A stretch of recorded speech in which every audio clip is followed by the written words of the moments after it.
So, hey, we are up against a crisis, a national crisis, and really even a worldwide crisis with this coronavirus. And it's something that we've never really experienced before, or really anything like it in our business, in our industry, and really even in our economy, at least in our lifetime.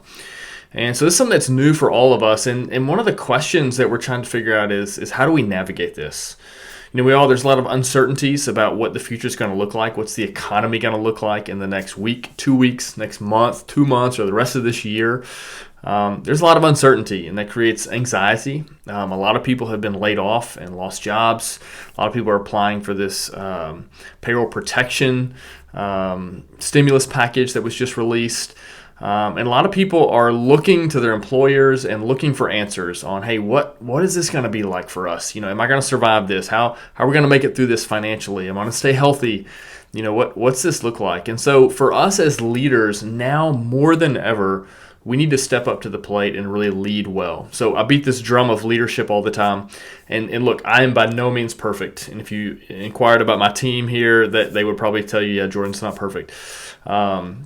So I guess I'm a hypocrite on some level, but now is the time for us to lead well.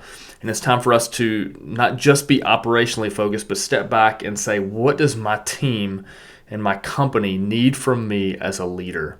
And so I want to give you 4 things that are expected or required of you as a leader to navigate this well and to lead through crisis well.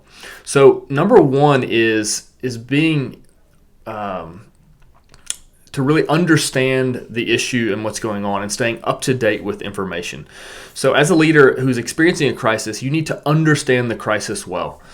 So we can't bury our head in the sand, nor can we afford to be Chicken Little or a conspiracy theorist. We need to understand the facts that are in front of us, okay? So how the disease got here, how much the hype is, and all of these other peripheral issues are not necessarily what we need to be focused on. We need to be focused on what is right in front of us right now. What are we facing? What does the next day or 2 days or week look like? And so you need to know that sort of thing, okay, for you to be able to lead well through this. Now, the second thing is, it may strike you as a little bit different, but is you need to cling and hold on to your core values. So now more than ever is when the rubber meets the road and you decide whether or not these really are your core values. So regardless of what happens to your company, regardless of how things pan out financially in the next week or month or 2 months, your core values need to stay true. This is when your team's going to look to you and say, what do you really care about? What do you really believe in? And now's the time to show that and to prove that. So hold fast to those core values.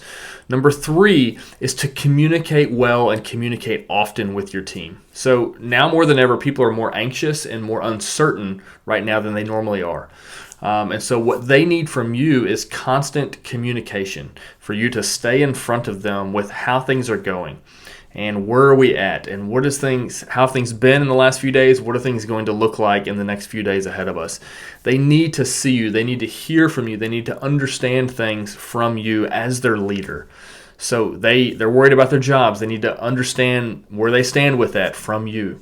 And this needs to be honest information that comes from you, but they need to hear from you. So in my state of Kentucky, our governor has really done a good job in our state of communicating a lot with us. Every day at 5 o'clock, our governor has a Facebook Live, and tens of thousands of people get on to watch it. And even people that don't like him or disagree with his politics, as a general, think he's handling this well because he's communicating well. And so it's an interesting thing to observe that for people that really despise his politics, everyone agrees for the most part that he's communicating really well. And by communicating well, people are drawn to him and they listen to him. And they respect him for that, and myself included.